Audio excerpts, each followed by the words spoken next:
Il traverse tous les anneaux de la Terre. Il revient et passe parfois ici dans le premier anneau. Et une fois de plus, Nibiru approche. En 2012, il est passé près de la Terre en orbite elliptique, invisible pour nous, mais très proche du premier anneau. On sait qu'il allait suivre une autre orbite avant de revenir, passant peut-être à nouveau au-dessus du premier anneau. Il sera visible près de Saturne et devrait rester longtemps dans la constellation d'Orion. Restons vigilants, car l'arrivée de Nibiru perturbe déjà le champ électromagnétique terrestre.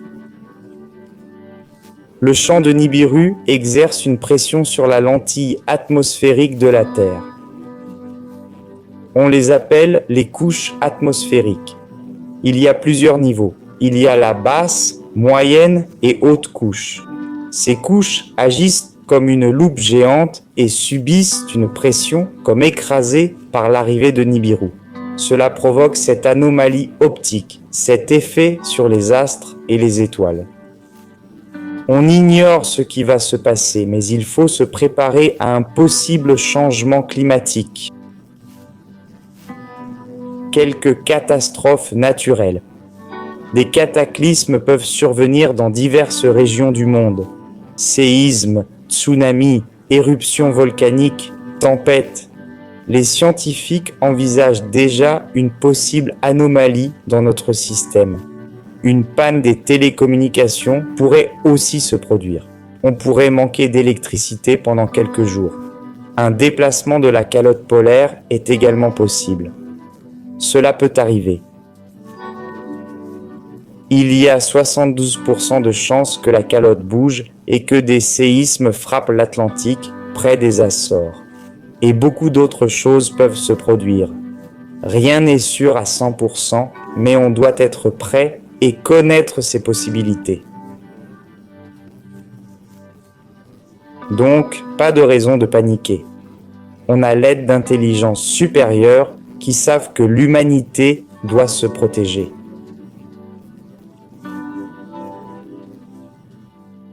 Le vrai souci, c'est le gouvernement du chaos, le système et les dirigeants cachés.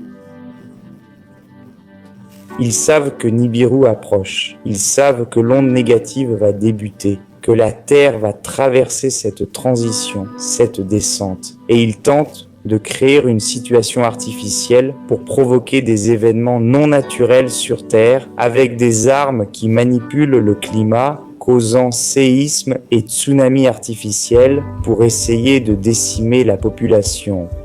Mais ils n'y arriveront pas grâce à nos amis, les 49 races, qui empêchent ces groupes opposés à l'évolution humaine d'agir. On doit être très vigilant en cette période de changement. On va sûrement remarquer l'arrivée de ce grand corps céleste. Beaucoup de choses vont se produire. Le monde qu'on connaît pourrait subir d'énormes transformations et on prévoit aussi, comme je l'ai dit, une mini-ère glaciaire de 3 à 6 mois. Donc il faut qu'on se prépare à ça aussi. C'est bien de stocker un peu de nourriture, médicaments, vêtements chauds pour traverser des moments qu'on n'a jamais vécu avant, du moins dans cette incarnation-ci. Observons le ciel, le mouvement des astres pour nous préparer à ces changements.